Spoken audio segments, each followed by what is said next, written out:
everybody today? Oh, it's Daily Devotions again, and it's Wednesday morning, and we're live again. Actually managed to do a second one this week. Yay! I always feel really accomplished lately when I get that one extra thing that I really wanted to get done every single day, get done at least another day. Astra has been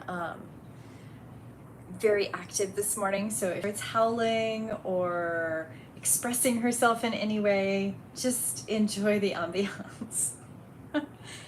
She is full of energy today. I had to close the window because all of the birds got ecstatic in the backyard. And with that, everybody's leaving, coming and going from work, so you can hear a lot of ambient noise. Close the door, but just to let you know, there is some beautiful bird song out there this morning. I've been enjoying it. So we're going to start in the sequencing with the Sacred Geometry Activations Oracle.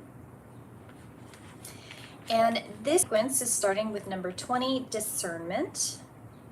The frequency of discernment supports our ability to view the world and the people around us from a place of inner and detachment, yet with compassion and wisdom. I wonder if I have these wonderful little stands my friend John made me. He is an absolutely amazing artist, and he made some, and we will see if my little, that's good, that's nice. Perfect. Discernment can be described as the ability to perceive or judge well. Now that we are moving into a multidimensional reality, we are invited to see the polarity and duality with new eyes. Living in multidimensionality is about experiencing polarity with discernment, being in balance with it, moving in harmony with it. Discernment with your inner guide, the higher part of us that is closely connected to source and can look at things from the perspective of wisdom, maturity, experience, integrity, compassion, and purpose. It is about being in witness mode, being without attachment and aware to whatever outcomes action. In this activation, the color blue is representative of our ability to communicate clearly. It is considered to be the color of truth. The color green is associated with the heart and healing. Conceptually, circles stand for everything, nothing, balance, infinity, purity, freedom. The three circles of discernment are contained by a larger one, indicating the unity and coherence inside the consciousness. 3 is a catalyst number. It's for an energy that speeds up or creates a reaction between unrelated things without necessarily changing itself. Spirals are like ongoing circles, but they never close. The life that never repeats in the same cycle twice. This is the way the universal life force ensures ongoing growth and evolution.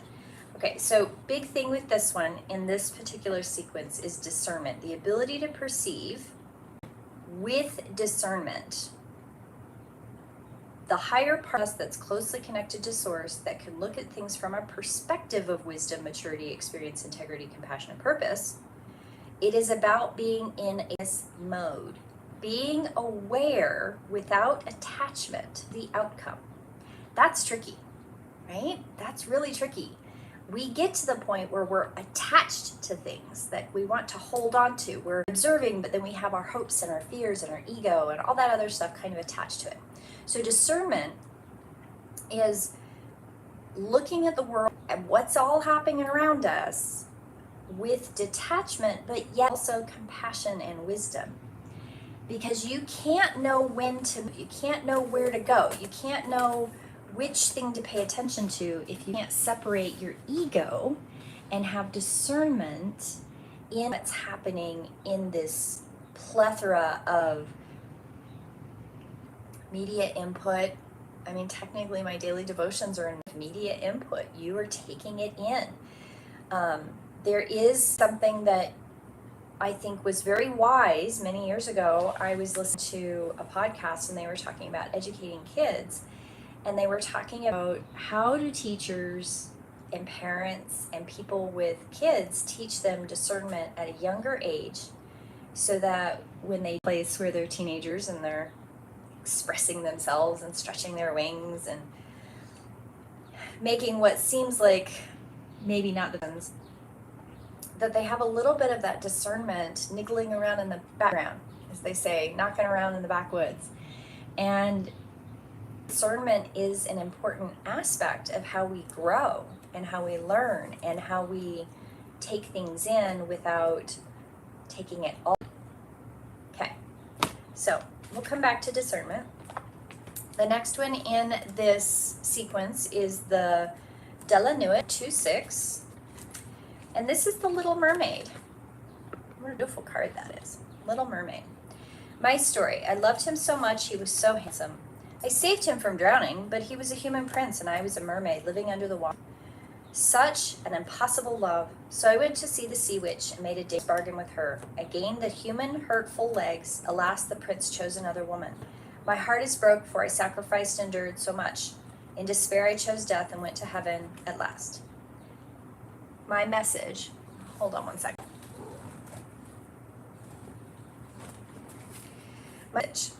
Something is not very healthy and very fair here. It seems that you're the one making all the efforts. You're swimming into troubled waters. Beware the dishonest bargains. You have high hopes and pure love, but a love that leads you to hurt and sacrifice yourself is not true love. The same applies to any kind of relationship or circumstance. Save yourself from this dead-end story and another brighter sea elsewhere. Oh, this is... So, the 2-6 dynamic has a lot to do with not getting yourself swallowed up in relationships, not mirroring to the point where you don't know who you are, or you don't think that you can be in a relationship, or you're not someone without someone, right? Like you can't be anyone unless you're with somebody, right? And 6 is movement. It's movement, it's moving the community, it's connecting to lots of people, being that dynamic, happy, wonderful, engaging person in a community, laughter and movement and fun. And what happens with this particular, it can be very easy to get wrapped up in other people's needs and wants and sacrifice your own needs and wants, the own desires, the things that you're interested in. And we're going to add that to discernment here in a minute, but we're going to move on to the next card. And in this particular sequence, we have the 3-7, and this is Janine the Maid, Janine the Maid, Guardian of Saints, Humility, Disillusionment, Champion. It's a beautiful card. I love the art in these cards.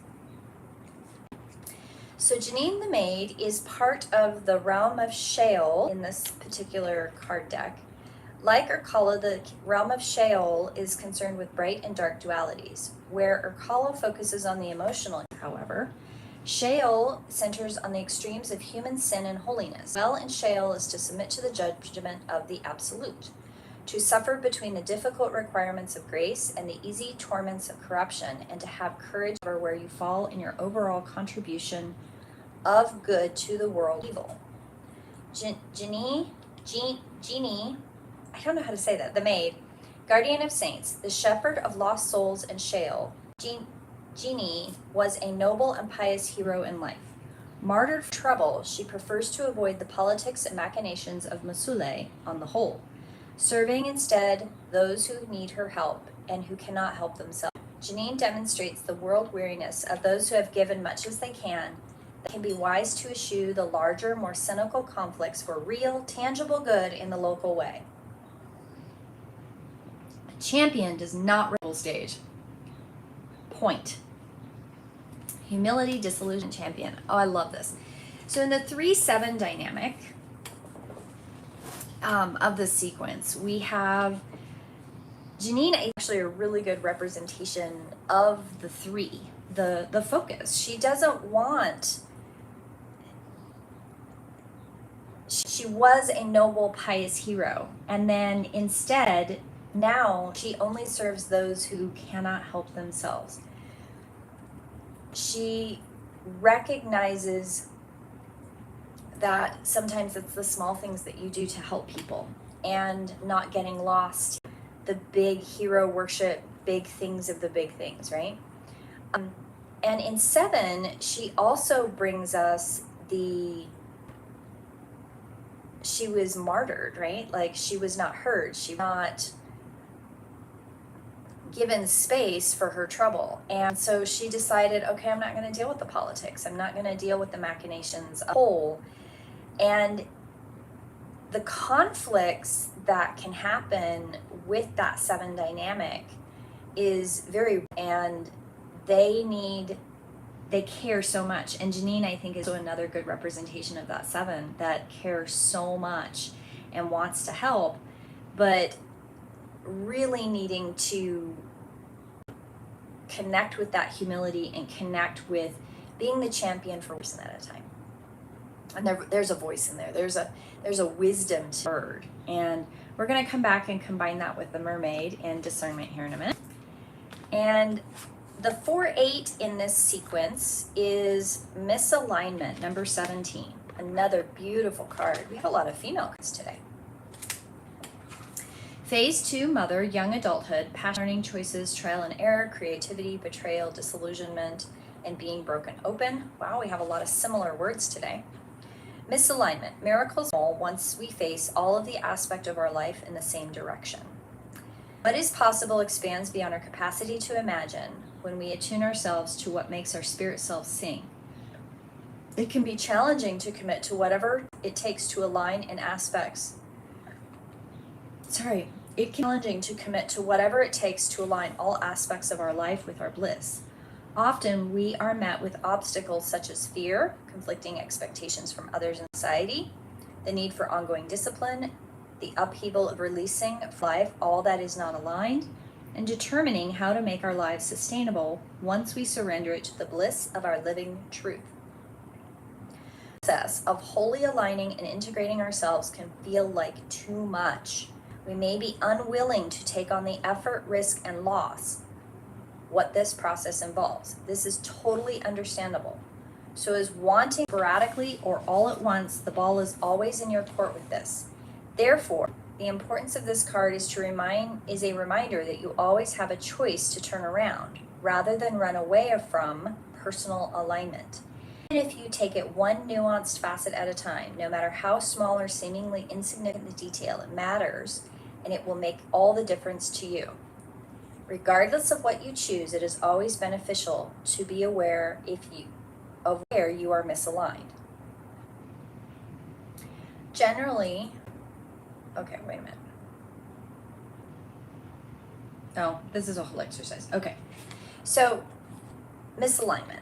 In the sequence, misalignment is, I think, probably catastrophic to the 4 and the 8 dynamic, because a 4 seeks that authentic connection, that real connection through that womb center, that connection to the life force of who you are.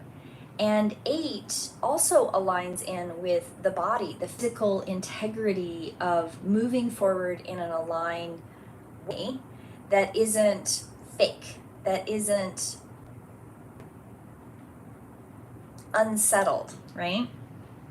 And this card is very much about expanding our capacity to imagine how we attune our lives from our physical to our spiritual self. When we obstacles such as fear and conflict, the need for ongoing discipline, upheaval, release from our life all that is not aligned, and determine how to make our life stable once we surrender to the bliss of living in our truth. Living in your truth is a thing, both for the 4 and for the 8 dynamic. So in this sequence of transformation, they need each other. They show you how they can be misaligned and help themselves and you kind of come into alignment. So I'm going to pull all of them out here. I'm sorry, guys. I have like a tickle in the back of my throat. The smoke's really clear today, but yesterday it was really heavy. Okay, so discerning.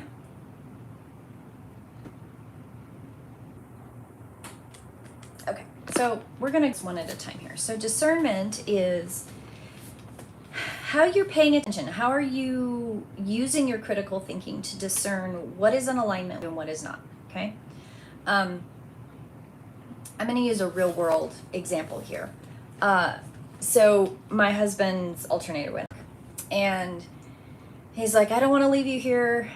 You need a vehicle, things like that. And he was genuinely worried. And I'm like, well, the critical thinking part of me says, I have friends, it's okay. And also that realistically in the real world, you need a vehicle to get to and from until we get the truck fixed, right? And a lot with one vehicle. So it's okay. We'll be okay. And the discernment of letting go of my angst and worry and adjusting things helps him adjust and discernment in the moment, okay? But if we look at a big spiritual thing, one of the things that all of these cards come together to show us is we've got the Little Mermaid, learning how to not get swallowed by other people's needs. How do you discern what is your need and what is someone else's? You have to know yourself. You really have to do the hard work to know, okay, when I'm with certain people, I have a tendency to get swallowed up by their needs. I misappropriate my energy in the direction of only taking care of them, and then I lose myself. Relationships. I'll use another really good example. I know somebody who, this is a long time ago. I knew somebody who they got a boyfriend, and she was really wrapped up in this. Come to find out he had another girlfriend. And instead of breaking up, instead of saying, wait, disrespect, talk to the hand, she continued to be his secret girlfriend. He went on to marry another woman. They had a secret affair, basically, for the entire time he was married to this other woman for 15 years. And then he came out of the closet as gay to his then becoming wife, still with my friend, secret girlfriend. And she got drug into an awful sin with a group of people that were genuinely traumatized and struggling with their sexuality. They were trying to figure out it. It did turn out well in the long run, but this was a long running, like, she sacrificed so much of her own ability to have relationships with other people because of this one man. And she got attached through this illusion of soulmate, which, by the way, is not a thing, and I will die on that hill. And she lost 22 years of her life before she finally was able to break off and do some genuine healing. And it was really hard. It was really, really hard on her to figure out, what do I focus on? What do I pay attention to? Because as soon as she broke up with this guy, she's in therapy. She actually ended up having to move to the other part of the country. She had to give everybody who knew her. It was a big thing. Apparently there was a thing in the news too about it. Like, it was awful. And she had to get away over, but she didn't know where to start over. And as soon as she moved, she met a guy and she got wrapped up in this other guy. And it took her, thank goodness, not as long. It only took her like 6 months to realize, wait a minute, you're almost the cutter of the guy I just broke up with.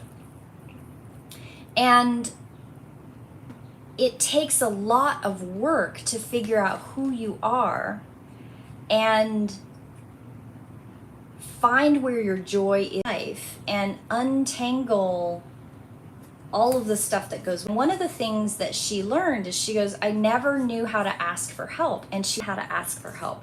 The 3-7 dynamic is also learning. They teach us, because they don't often ask for help, they teach us about how to ask for help and how to engage in that help meet community of equitable connection. And that brings us to misalignment. So my friend who really struggled with figuring out, it's very interesting. She has a wonderful moral compass. She has a wonderful, authentic way about her. She tries to hold the integrity of who she is, but she gets swallowed by other people very, very easily. Not so much now. She's spent a good 10 years in therapy and has managed to not, she spent 4 years not in relationships, which was very hard for her, but she did it, and now she's in a much healthier place.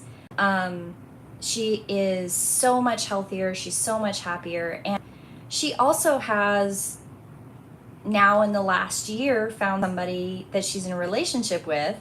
And I will never forget the phone I got from her. And she goes, so I met this guy. And I went, okay. And she goes, and I told him that I wouldn't date him unless he would go to couples therapy with me. And I thought, good for you. And it's worked out. He was actually intrigued by that. He had never been to couples therapy. And he's a little bit, one of those people, he's been married before. And it's not like he's never had relationships, but he's never had the opportunity. Very intelligent man, but very emotionally still a novice in this thing about how do you have couples therapy, build a healthy relationship. And he was smitten with her enough. He did, which I thought says a lot about him. And so I think that there is a quality of, in our lives, discernment can be difficult both in relationships.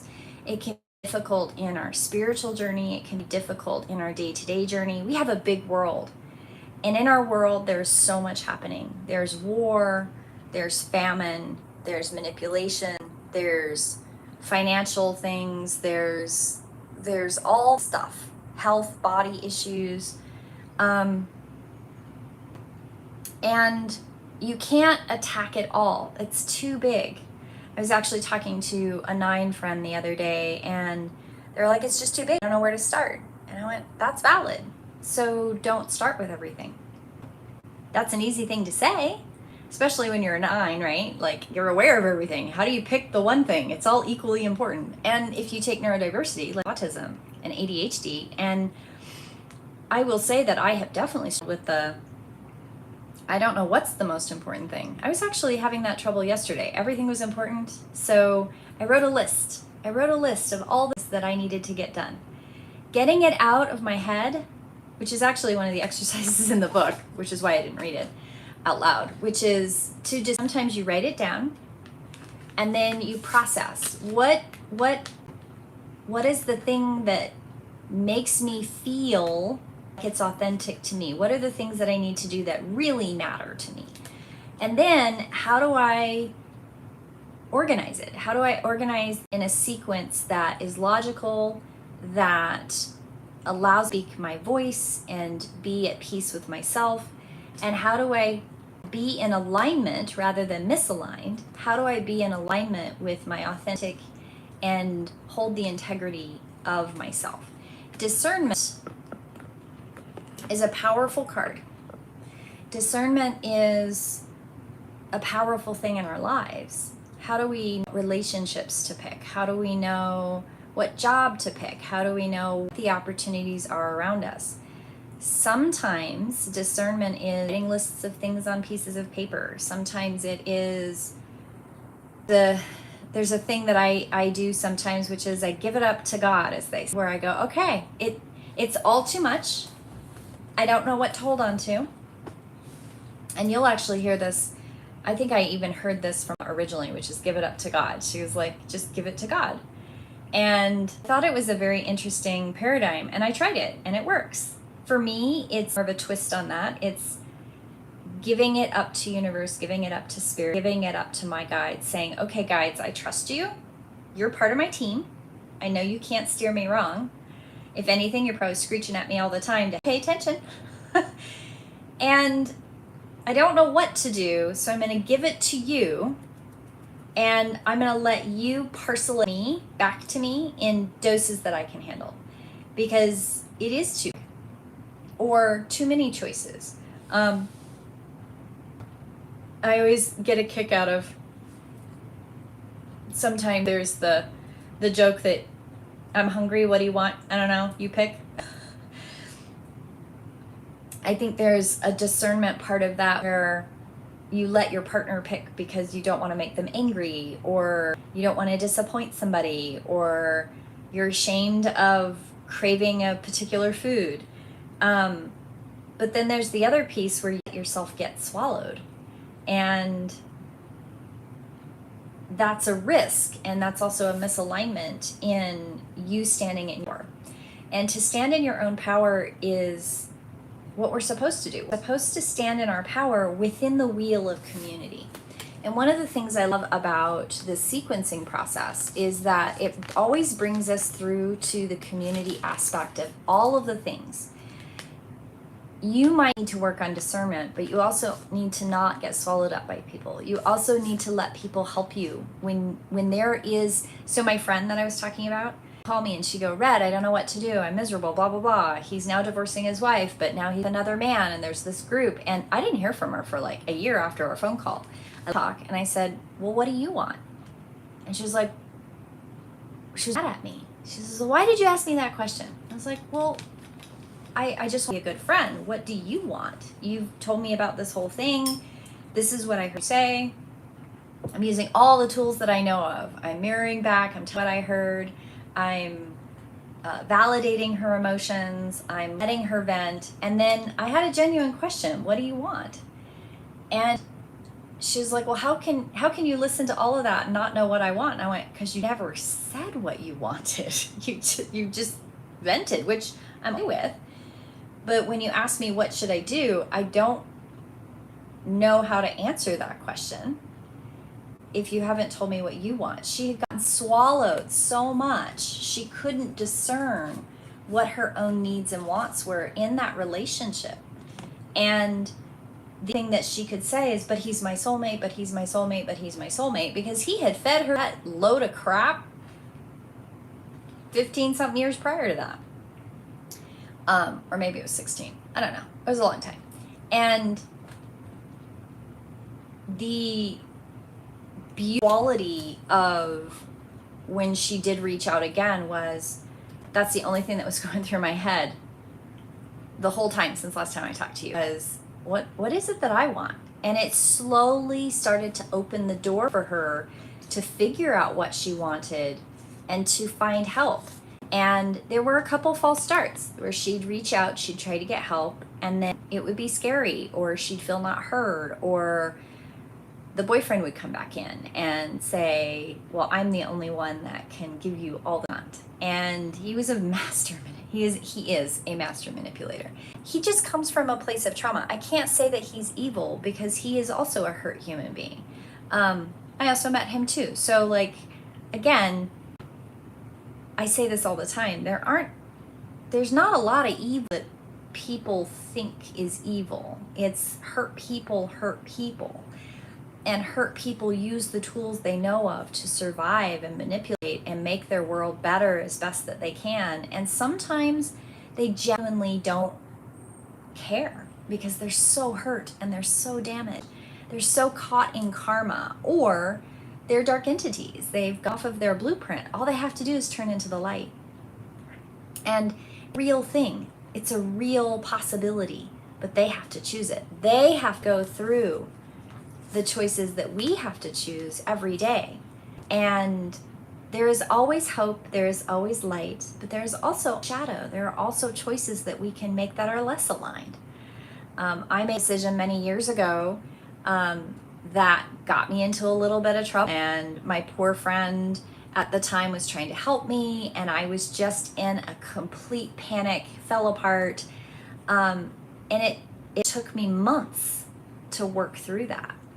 We all go through shadow, we all go through gauntlets, and we all make decisions that we can kind of go, really? Really? Why did I do that? That's part of living life. And that is part of going from misalignment to alignment. I've totally been through the misaligned, lost in the darkness, completely got swallowed up by somebody else, and not using my discernment. Totally been there. A couple times. More than a couple times. It's real. And you know what helps?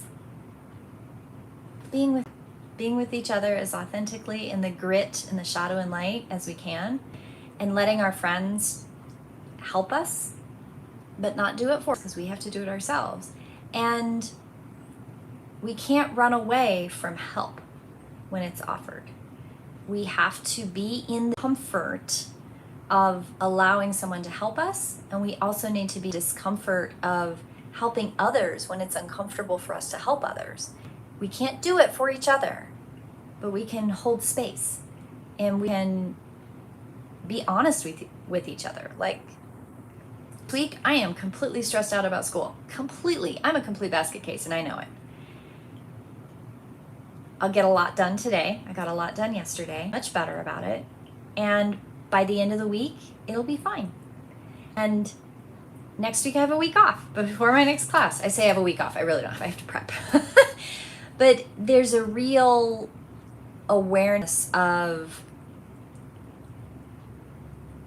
going in this week. I had to go, and my husband's truck had an alternator go out where I have to be at home and I have to focus on me.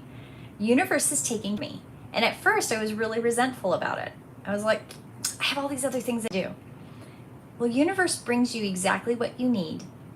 And universe put a big block in my way saying, nope, you're going to take care of yourself first. And to do that, we're going to make it so you can't drive around and avoid, which is perfect. And I honor that. I honor the discernment of, yeah, it's a sticky situation. No, it's not fun. Yeah, it's kind of a burden financially. And it's a burden on my husband because he's having to fix it and he's struggling with it. And there's a lesson here. And how do I help him make him feel okay? How do I help myself and feel okay? And how do I allow my community come in and connect when they need to help? And I have an amazing community that is so helpful and has been so supportive. And we all have these opportunities. We just have to lean into it and trust. And that's hard. It's hard. Today was a happy, but let's look in discernment in our world for our relationships and what it is that we're making choices about, and find the equitability part. Find the way to find your alignment instead of being misaligned, and learn from the misalignment. Find the discernment of not getting swallowed by others and being in community at the same time. I hope you all have a beautiful day, and I will see you in prayer. Blessed be.